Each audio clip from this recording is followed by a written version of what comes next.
사람과 이렇게 만나서 대화를 나눠보면 그 사람이 자주 사용하는 어휘, 그런 것들을 통해서 그 사람이 평소에 갖고 있는 생각 같은 걸 또 유추할 수 있잖아요. 오늘 우리도 이 솔로몬의 기도문을 통해서 솔로몬이 갖고 있던 인식을 좀 엿볼 수 있다, 이 말입니다.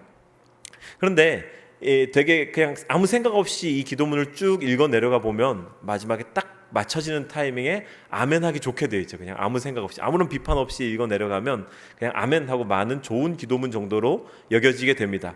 근데 우리가 사실 제가 지난 몇 주 동안 솔로몬에 대해서 이야기하면서 좀 많이 솔로몬의 잘못에 대해서 좀 이렇게 조명을 한 측면이 있잖아요. 그런 것들을 알고서 후대에 또 유다가 분열 왕국으로 이렇게 분열되면서 갈라진 것을 생각하면 솔로몬이 드린 기도가 조금은 이렇게 허울이었던 것 같다라는 의심을 지워버릴 수 없습니다.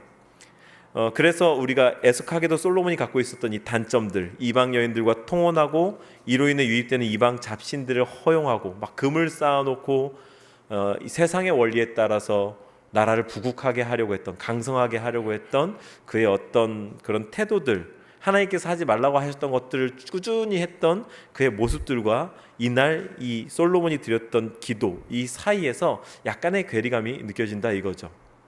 그래서 우리는 이 기도문을 잘 살펴봐야 되고, 이 기도문을 거울 삼아서 우리의 기도와 우리의 삶 또한 성찰해 볼 수 있어야겠습니다.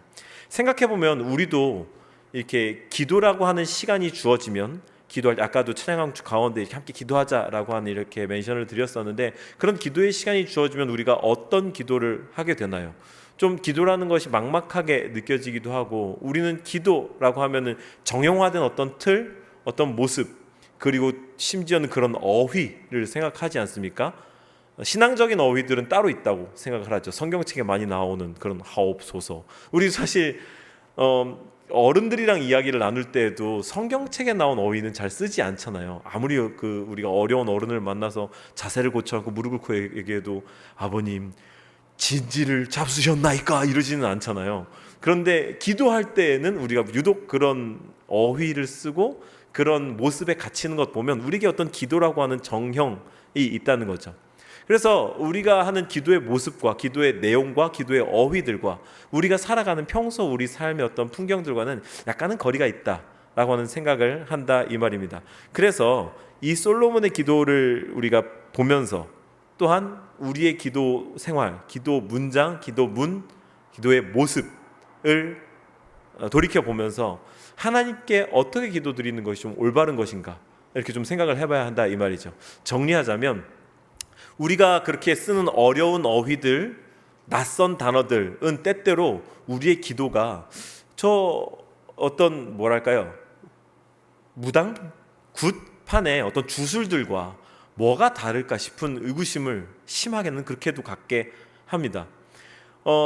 뜨겁게 막 기도하면서 막 목소리 높여서 기도하고 심지어는 막 방언을 하고 이럴 때의 그 모습들이 사실 우리가 어떤 낯선 이방 종교에 대해서 갖고 있는 모습과 겉모습만 두고 보자면 큰 차이가 없을 때가 있다 이 말이죠. 저는 지금 우리의 기도가 주문, 주술과는 뭔가 다르지 않아야 되지 않겠는가라고 하는 문제 제기를 하고 싶은 겁니다.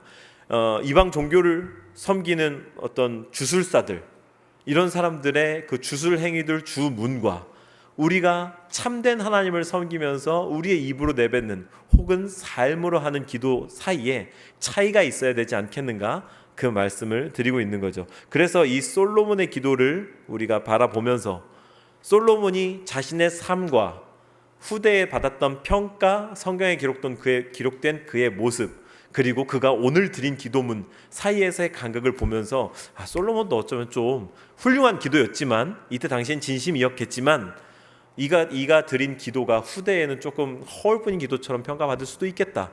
우리 역시 그러지 않으려면 이 기도에서 뭔가를 배우자라고 하는 제안을 드리는 겁니다.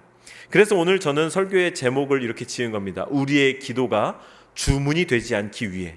그리고 우리의 질문은 우리의 기도가 주문이 되지 않기 위해서는 던져야 할 3가지 질문이 있다 이것입니다. 이 던져야 할 3가지 질문이 무엇이며 그 질문에 우리의 기도의 모습, 우리의 신앙의 모습을 반추해보고 비춰보고 우리의 기도가 신앙이 주술이 되지 않게, 주문이 되지 않게 구별해내는 저 여러분들이 되시기를 예수님의 이름으로 축복합니다. 첫 번째 질문은 이것입니다. 나에게 하나님은 어떤 분이신가? 저를 한번 따라해 주시죠. 나에게 하나님은 어떤 분이신가? 우리 본문을 먼저 한번 읽어보겠습니다. 본문을 일단 본문 전체가 그렇게 얘기하고 있는데 23절부터 26절까지 이 4절만 한번 읽어보도록 하시죠. 본문의 23절부터 26절까지 함께 읽습니다. 시작. 이르되 이스라엘의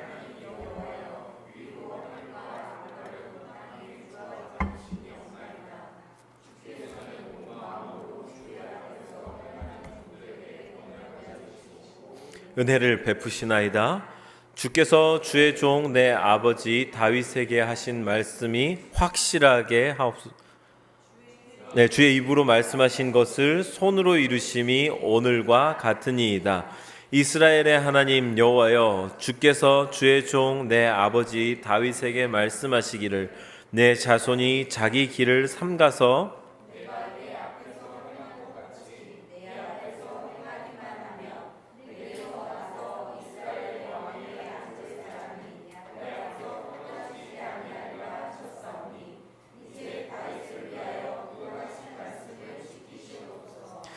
그런즉 이스라엘의 하나님이여, 원하건대 주는 주의 종 내 아버지 다윗에게 하신 말씀을 확실하게 하옵소서.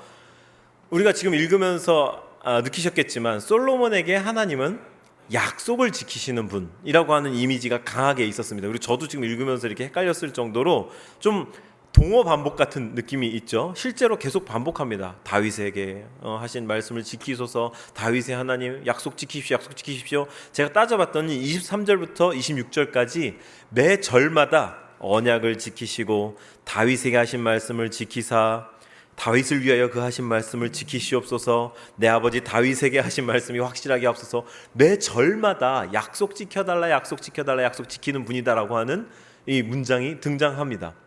이게 왜 그럴까요? 첫째는 솔로몬에게 하나님은 그 아버지 다윗 때부터 약속을 지키는 분이라고 하는 이미지로 각인되어 있는 것임과 동시에 이 솔로몬이 하나님 약속을 안 지킬까 봐 좀 겁이 났던 걸까요?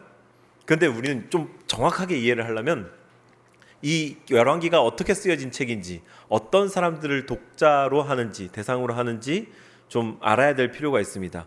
이 열왕기는 이때 당시에 솔로몬에게 일어난 일을 옆에서 보면서 기록한 책이 아닙니다. 열왕기는 이미 일어났던 일, 부국강성했던 이스라엘의 때잖아요. 이로부터 시간이 쭉 약 한 400년이 흐르면서 이스라엘이 다 분열하고 망하고 흩어져 가고 포로로 잡혀간 후에 포로기 시대에 그때를 돌이키면서 우리가 그런 시대가 있었어. 그때 하나님 우리와 함께 하셨지. 그러니까 힘내. 하나님이 우리를 약속으로 이끄실 거야. 라는 목적으로 써진 포로기에 기록된 책입니다. 그러니 그때가 얼마나 아련하고 아름다웠고 좋았겠습니까? 그러한 관점에서 이때를 썼고, 그러니 이 지금 포로로 잡혀와 있는 이스라엘 백성들 입장에서는 하나님의 약속이 좀 지금 잘 안 지켜지고 있는 것처럼 느껴진다 이 말이죠. 왜? 하나님이 다윗에게 내가 너의 왕위를 영원하게 할 거야. 너와 영원히 함께 할 거야. 내가 너를 지킬 거야. 세상 모든 신들보다 난 강해. 라고 약속을 하셨는데 자기네들은 지금 그 모든 역사가 지나고 망하고 전쟁에 져서 포로로 끌려와서 붙잡혀 있는 상황이기 때문이죠. 그러니 약속이 지켜지지 않는 것처럼 보이니까 하나님 하신 말씀 지키십시오. 이때 솔로몬도 이렇게 기도했잖아요. 지켜주세요. 지켜주세요. 지키실 거죠? 하나님이라고 하는 그들의 마음이 있었던 거죠. 이게 솔로몬의 기도에 나타난 솔로몬의 하나님 인식, 그리고 그것을 빌린 열왕기 저자의 기도에 응답하신 하나님에 대한 인식인 것입니다. 그렇다면 하나님은 우리에게는 어떤 분인가? 기도하는 우리에게 하나님은 어떤 분인가? 우리는 그것을 생각해 볼 수 있어야 합니다. 하나님은 여기 계신 모든 분들께 어떤 약속을 개인적으로 하였습니까? 그게 어떤 문장으로가 아니라 하더라도 내가 갖고 있는 꿈, 막 생각만 하면 막 가슴 두근두근거리는 어떤 꿈, 이런 것들로 뭐 젊은이들에게는 그게 더 역동적이겠지만 나이가 들어가면서도 우리가 삶의 목표 한 가지를 갖게 되죠. 그리고 그것을 통해서 내가 막 화려하고 위대하진 않아도 원대하진 않아도 하나님의 뜻, 하나님의 선하심, 내 신앙을 여기서 좀 드러냈으면 좋겠어라고 하는 어떤 그런 꿈을 갖죠. 그런 것들을 위시해서 하나님, 여러분들에게 주신 하나님의 약속이 무엇인가 한번 기억해 보시라 이 말입니다. 그 하나님의 약속은 우리들에게 어떤 모습으로 어떻게 지금 이루어져 가고 있는가, 우리가 그것을 또한 캐치할 수 있어야 하는 거죠. 우리가 지금 여태까지 살아온 족적, 지금의 현실과 하나님의 약속 사이의 괴리는 때때로 우리를 무너지게 만듭니다. 아무리 기도해도 변화되지 않는 현실, 변하지 않는 저 사람, 나아지지 않는 현실, 채워지지 않는 모자람이 분명 우리에게 있죠. 우리의 삶 가운데 분명히 있죠. 근데 하나님의 약속이라 하더라도 거기까지 가는 길이 끊어진 것처럼 보이는 우리의 현실이 우리 인정해야 되지 않겠습니까? 실제로 있다 이 말입니다. 하나님의 약속이라고 모든 게 다 막 순풍에 돛단 듯이 이루어지지 않는다는 것 우리는 잘 알고 있죠. 그럴 때 우리는 하나님의 약속을 기억하고 그 붙잡아야 되는데, 하나님 그 약속을 무엇으로 상기시켜 주시냐? 말씀을 통해서 상기시켜 주신다. 하나님의 말씀을 통해서 다시금 재확인시켜 주신다 이 말이죠. 그래서 말씀과 우리의 기도는 뗄래야 뗄 수 없는 관계입니다. 말씀을 통해서 드러난 약속을 붙잡지 않으면 하나님의 약속이라고 우리가 생각해 오던 것이 우리의 자기 확신일 수도 있다라는 점을 반드시 기억해야 됩니다. 이게 내 확신이냐? 하나님 주신 약속이냐? 하나님의 꿈이냐? 아니면 내 그냥 작은 소망 정도냐라는 것은 말씀 가운데 우리에게 주시는 계시로 확인할 수 있습니다. 포로였던 이스라엘 사람들 가운데 그 어느 누가 이 다윗에게 하셨던 약속, 너의 왕위를, 너의 집을 영원히 세울 거야 라고 하셨던 약속이 이로부터 더 많은 세월이 흐른 후에 오시게 된 예수님을 통해서, 그의 십자가 구속 사역을 통해서 영원한 나라, 전 세계 전 민족으로 퍼지게 될 복음이 될 줄, 포로기에 그때 앉아서 열왕기를 읽고 있었던 사람들 가운데 누가 감히 상상이나 했겠습니까? 하나님의 약속, 하나님의 뜻은 그런 식으로 성취되어져 간다. 우리의 상상을 뛰어넘는 방법으로 성취되어져 간다 이 말이죠. 그러니 다시 질문을 한번 정리해 보시죠. 하나님은 우리에게 어떤 분이십니까? 그리고 어떤 약속을 주셨습니까? 어떤 비전, 어떤 꿈, 어떤 소망으로 여러분들의 삶을 인도해 가십니까? 그 하나님이 어떤 분이신지에 대한 인식이 되살아나고 그것을 통해서 기도를 바로잡는 저 여러분들이 되어야 할 줄로 믿습니다. 두 번째로 우리의 기도가 주문이 되지 않기 위해서는 무엇을 위해 기도하는가? 무엇을 위해 기도하는가 하는 질문을 반드시 가져봐야 합니다. 본문의 27절부터 30절까지를 한번 보시죠. 본문의 27절부터 30절까지입니다. 함께 읽어주시죠. 시작. 하나님이 참으로 땅에 거하시리까? 하늘과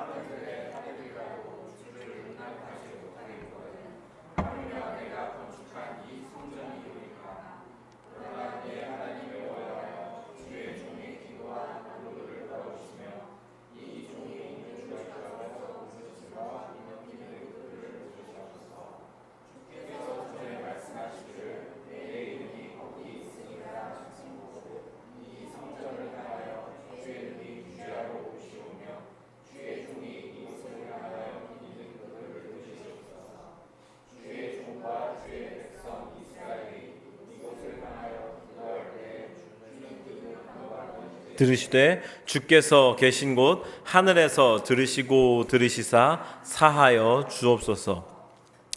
읽으시면서 눈에 들어오시겠지만 솔로몬은 하나님이 이 성전의 애초부터 이 담길 수 없는, 이 성전이 감당할 수 없는 분이라는 걸 알고 있었습니다. 하나님 여기 계실 수야 있으시겠습니까? 내가 감당이나 하겠습니까? 이 막 기도의 상천하지에 크신 하나님이 막 이렇게 기도문이 시작이 되었었는데, 하늘과 하늘들의 하늘이라도, 그러니까 하늘 위에 하늘이 있고 그 하늘 위에 하늘이 있고 이런 어떤 고대인들의 개념인데, 그 위에 있는 분이신데 어떻게 이 작은 성전에 계시겠습니까? 성전 크기가 9m, 27m 요 정도 크기였거든요. 수영장 생각하시면 그 정도 크기입니다.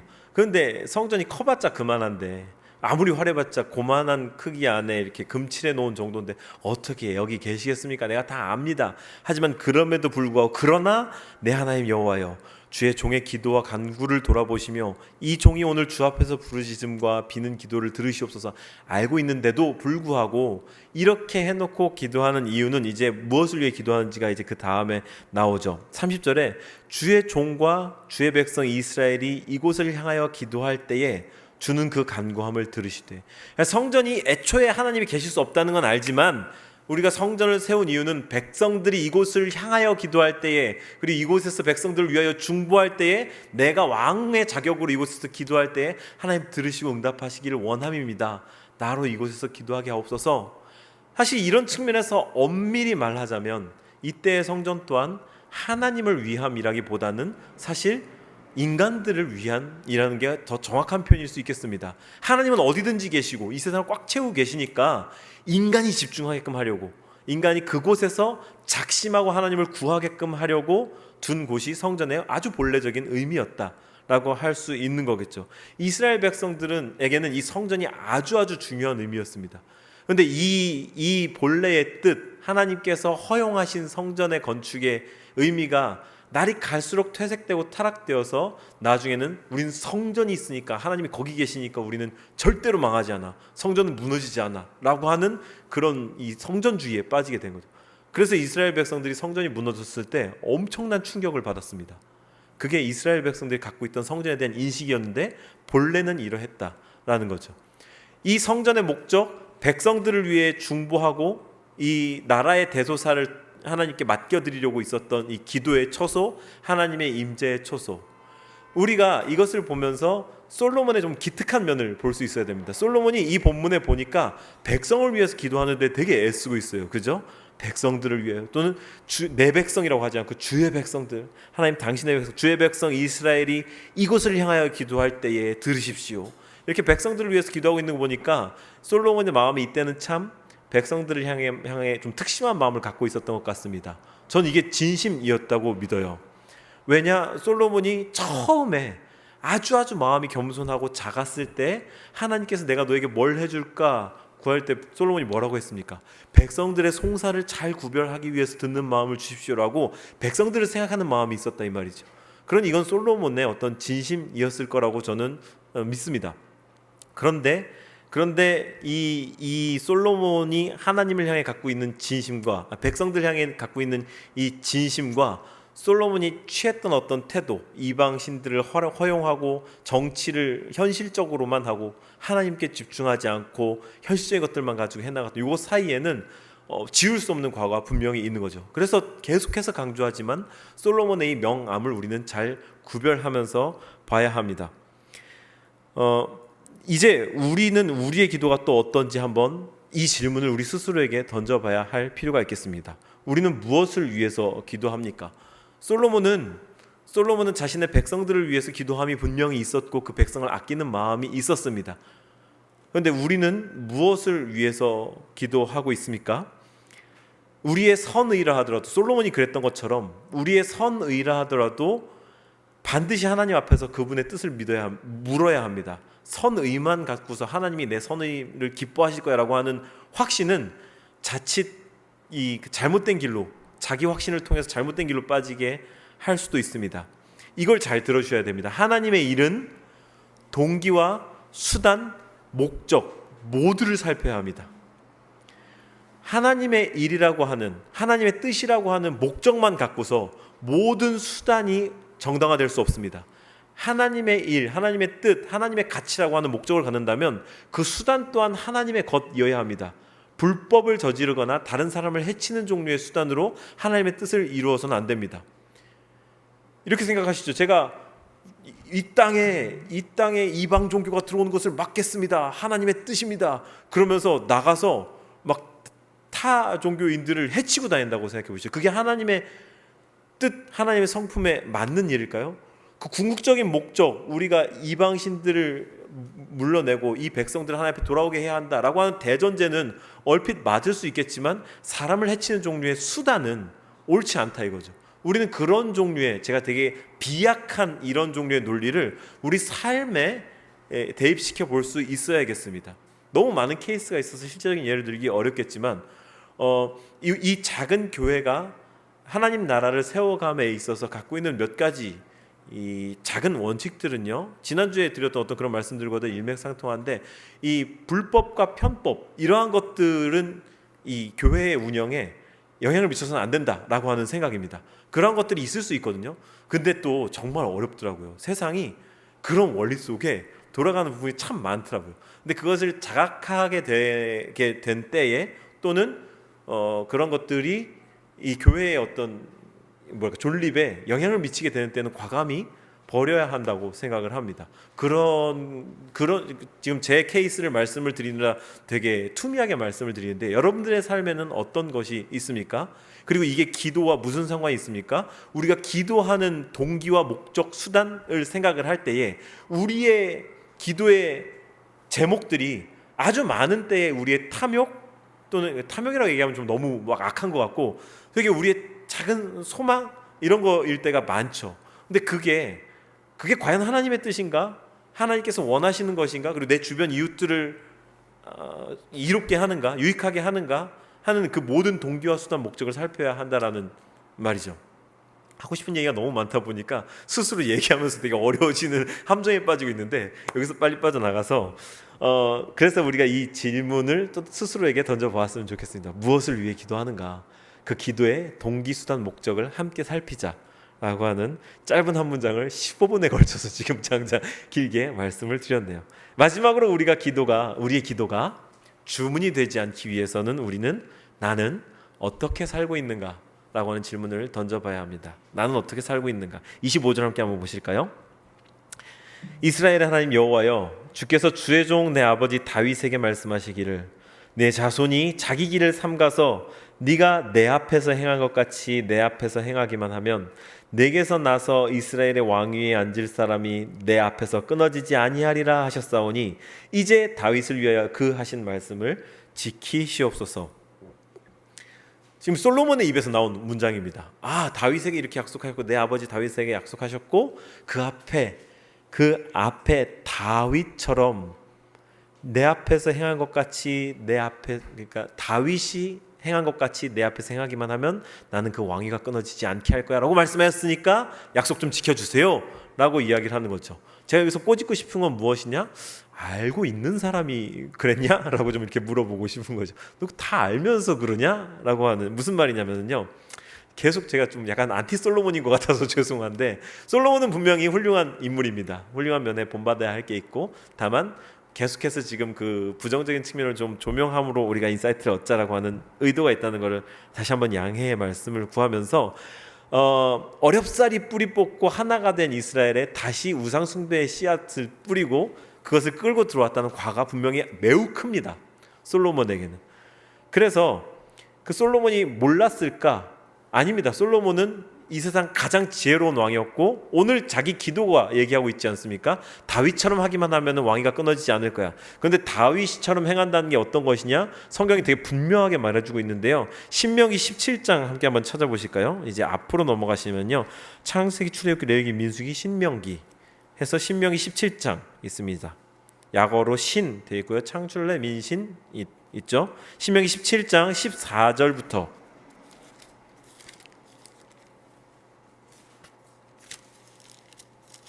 20절까지를 소리내어서 한번, 별로 길지 않으니까요, 다 같이 합독하시겠습니다. 시작. 내가 내 하나님 여호와께서 내게 주시는 땅에 이르러 그 땅을 차지하고 거주할 때에 만일 우리도 우리 주의 모든 민족들 같이 우리 위에 왕을 세워야겠다는 생각이 나거든 반드시 내 하나님 여호와께서 택하신 자를 내 위에 왕으로 세울 것이며 내 위에 왕을 세우려면 내 형제 중에서 한 사람을 할 것이요 내 형제 아닌 타국인을 내 위에 세우지 말 것이며. 잠시만요. 이렇게 하나님께서 이제 광야로 인도해 내시면서 출애굽 시키시면서, 그리고 가나안 입성을 앞두고서 이스라엘 백성들에게 지금 말씀하시는 겁니다. 니네가 나중에 주변 국가들을 보면 왕 필요하다고 할 거야. 그때 그런 말 할 때 내가 먼저 얘기해 줄게. 왕 세우려면 니네 형제들 중에 세워. 그리고 그 왕에게 이런 지침이 있어야 돼. 16절부터 시작. 그는 병마를 많이 두지 말 것이요 병마를 병마를 많이 얻으려고 그 백성을 애굽으로 돌아가게 하지 말 것이니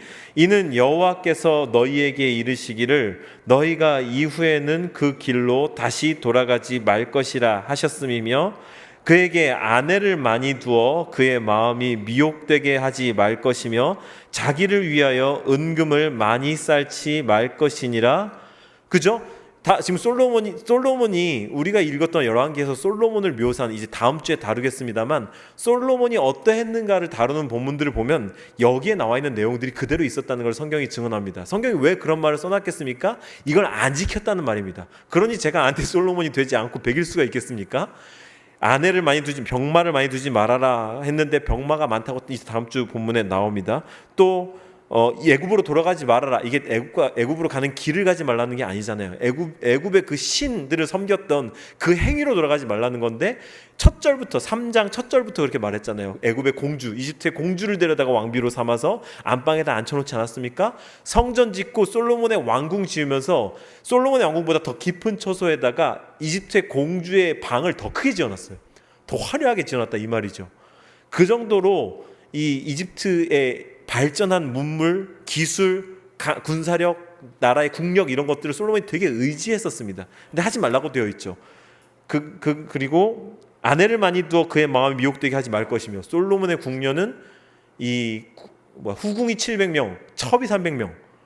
후궁은 왕족만이 될 수 있었거든요. 다른 나라 한 700여 개의 민족들, 국가들과 이 정략적인 결혼을 했다 이 말. 자기 와이프 이름을 못 외우는 일이 있었겠죠.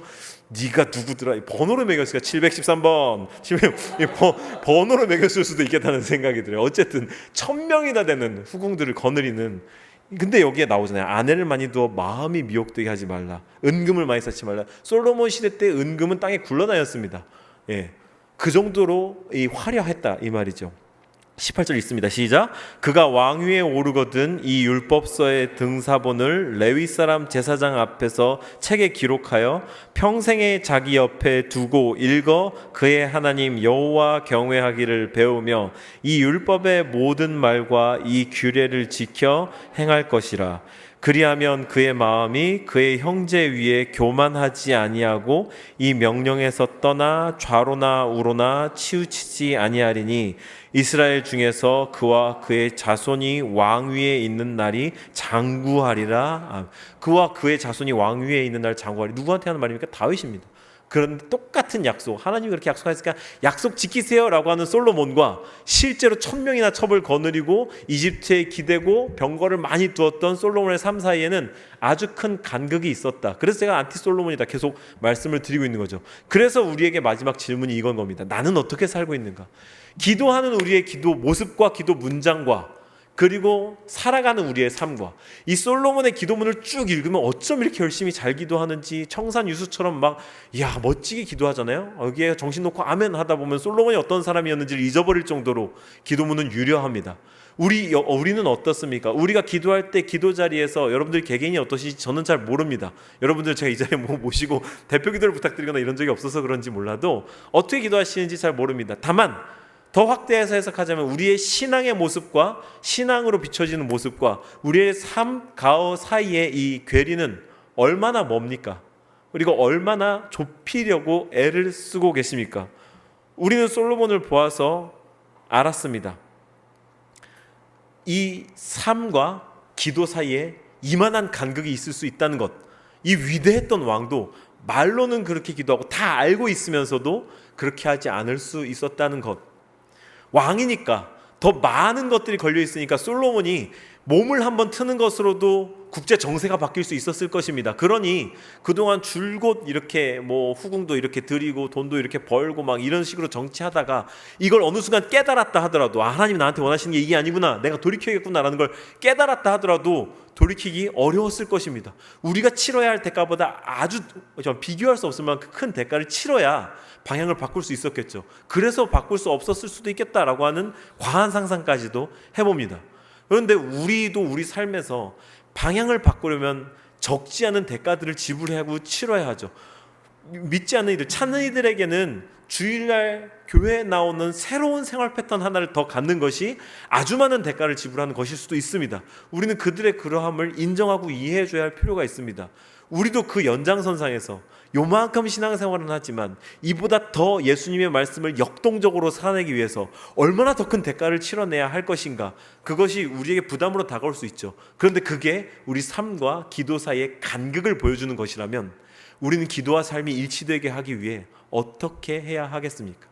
우리에게 남겨지는 이제 숙제이지요. 저도 한 사람으로서 이 질문에 답해보고 싶습니다. 넌 어떻게 살고 있니? 저의 기도라고 한다면 뭐니 해도 저의 초유의 관심사와 1번 기도 제목은 이 교회의 존립, 건강한 자립입니다.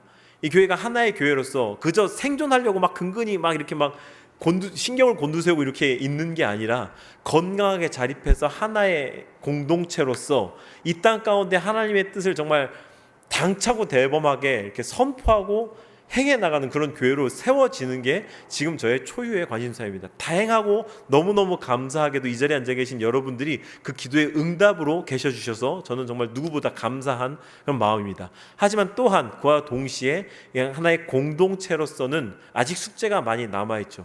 그런데 제가 그런 기도를 하면서 저의 삶에 동시에 일어나야 하는 그 기도가 응답되는 기도가 되게 하는 저의 행위, 삶, 실천은 무엇입니까? 여러분들은 한 사람 한 사람을 찾아가서 건강하게 세우는 것, 또는 나가서 전도하는 것, 소위 말하는 전도라고 하는 것들을 하는 것, 그리고 이 교회가 그렇게 자립하고 존립할 수 있도록 여러 가지 실제적인 전략과 행동들을 수립해 나가는 것, 그게 저의 할 일일 것입니다. 그런데 제가 이 자리에 앉아서 딱 요 맨 앞자리 여기 앉아가지고 여러분들 자주 보시는 모습처럼 기타 들고 흥얼흥얼거리면서 우와 이러면서 그것만 하고 기도만 하면서 아무것도 하지 않고 여기 앉아있다라고 하면 하나님이 과연 이 공동체를 자립할 수 있도록, 그래 네가 그 자리에 앉아서 기도하는 모습이 내가 참 기쁘다, 까마귀를 보내서 막 채워주시고 막 이렇게 초자연적인 일들을 이루어 나가실까요? 아니에요. 저는 절대로 그렇게 생각하지 않습니다.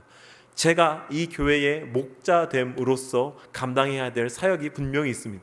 그건 제가 해야 될 일이고, 또한 이 교회 공동체를 함께 세워가는 한 사람 한 사람의 성도된 여러분들로서의 건강하게 자라가야 하는, 지난주에 드렸던 설교 말씀을 빌자면 여러분들의 성전됨을 충실히 이루어 가시는 것, 그게 제가 드리는 기도의 실천판이겠죠. 이제 여러분들의 삶으로 이 질문을 가져가 보시죠.